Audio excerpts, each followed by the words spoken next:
Florida Republicans on Tuesday handed Governor Ron DeSantis another legislative victory after lawmakers signed off on a sweeping anti-immigration measure that will guarantee millions of dollars more for a controversial program the governor used to fly migrants from Texas to Martha's Vineyard. He flew them to Martha's Vineyard in the dead of winter.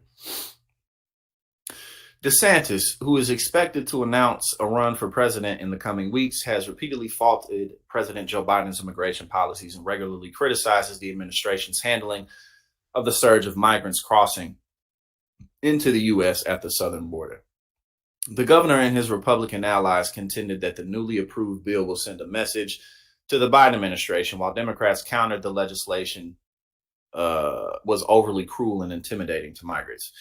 Of course, this is completely unnecessary. It's just really not. There's so many other options that could be had. We have asylum programs, and I think it was in the last 2 years or something. Oh, it was some stat that we read yesterday, but in a short amount of time, 2 million migrants were sent back home. So, again, acting as though we don't have borders is absolutely ridiculous.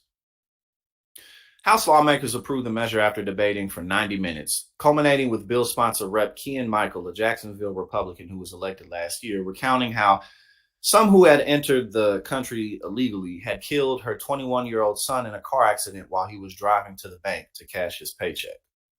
Quote, "The price of illegal immigration cost us everything," said Michael, who won a GOP primary last year with the help of an endorsement by DeSantis. "There is not an ounce of malice in my heart. I just want it to stop. It has to stop, and it is insane if we are waiting on Washington, D.C. to do something."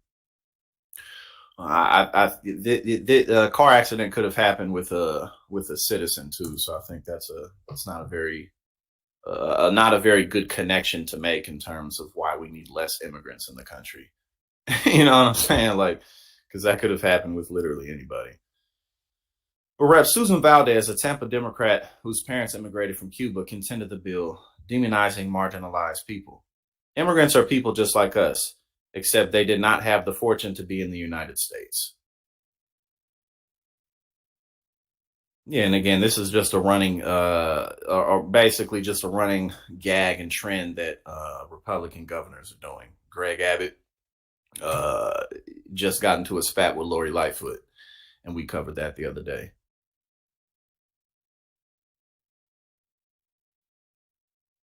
Okay, so in December and January, there was a huge influx of Haitian and Cuban migrants. I mean, that's just like that's such a non-solution. Let's just send them somewhere else and record everything and do it for the gram.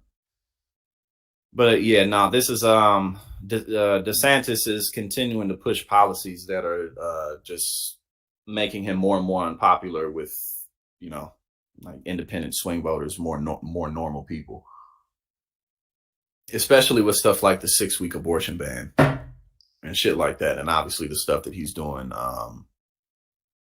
with Disney.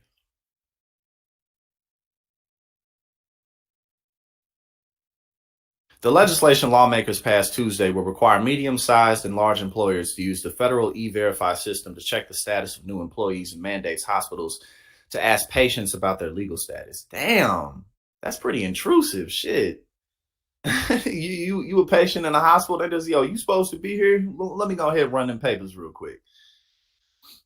The bill SB 1718 will also allow authorities to charge someone with human trafficking if they knowingly transport an undocumented migrant across state lines.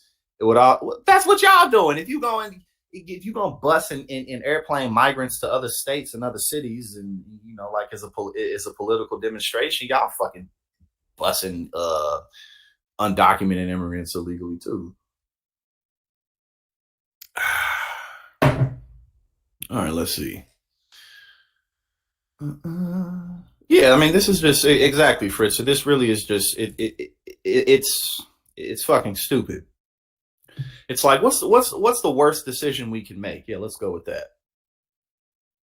Legislators also set aside $12 million in the bill for the DeSantis administration to transport migrants from outside the state to Democratic strongholds, and agreed to roll back a measure adopted in 2014 by Republicans and signed by the then Governor Rick Scott, who we were flaming the other day. He looks like the Crypt Keeper. He looks like Orochimaru. He looks like Voldemort. He looks like the dude from Poltergeist, Rick Scott, who should be in jail with his scamming, thieving ass. But yeah, no, I mean, if there was like actually some type of interest to help these people or even do something rational about the situation, you know what I'm saying? Then like you could busing them to Republican states don't particularly want there, but just sending them to Democratic strongholds is just, well, why don't you put these people to use? You know what I'm saying? They're looking for work. DeSantis had also called on legislators to repeal a law that allows undocumented children to qualify for in-state college tuition if they attended a Florida high school for 3 straight years. Damn!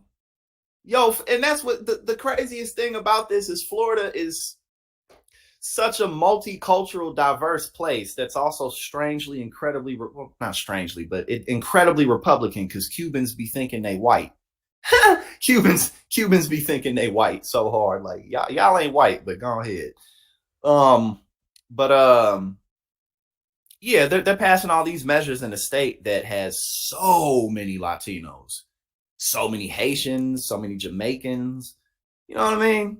Like, we want this state to just be old white people like it used to be. Oh, Jesus Christ. Back in February, DeSantis said that, quote, if we want to hold the line on tuition, then you have got to say you need to be a U.S. citizen living in Florida. But what if they're like really good students and have every capability to, you know, positively contribute to society? I mean, like, this is essentially like barricading the workforce from talent.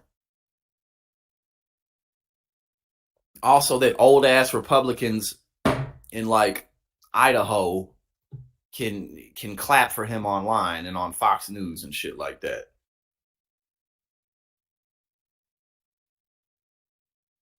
Okay, so here's some quotes from some critics. Quote, DeSantis' political shenanigans will force every Floridian to pay a heavy price, said Paul R. Chavez, senior supervising attorney for the Southern Poverty Law Center Action Fund. This bill will push hundreds of thousands of people into the shadows, including U.S. citizens, putting freedom and even our state's economy at risk. This cruel and misguided effort will negatively impact public safety and public health and cause harm to Floridians.